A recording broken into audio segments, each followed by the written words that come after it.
Hello everyone, my name is Manny Uribe. I'm one of the culinary instructors here at Triton College. Today we're going to make a quick compound butter.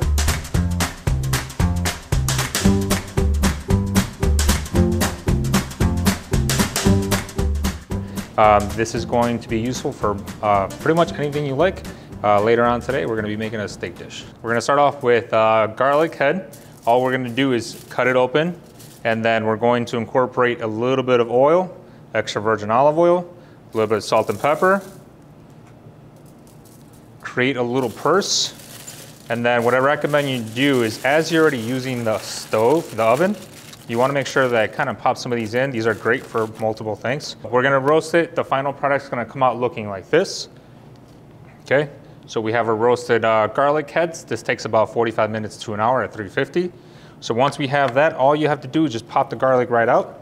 As soon as it comes out, you're gonna get a product that looks like this. We're gonna incorporate the butter into our mixer here. You wanna make sure this is nice and soft, or else it's gonna give you a really hard time. So as it starts to mix, we're going to incorporate some of the roasted garlic we just did, right? So we're gonna end up doing about 2 heads. So once you roast the garlic, you're gonna get a nice, subtle, great tasting garlic with some other olive oil in there. As that's going, you're going to add a little bit of sherry vinegar for acid. Right? A little bit of lemon juice. We're gonna use about half a lemon. The next thing we're gonna do is incorporate some parsley for a pop of color. Now this is open to whatever you like, whatever preference you wanna have. Any herbs would be great. Once we mix it all together, we'll add a little bit of salt in here, right? Season as you go. The final product's gonna look like this.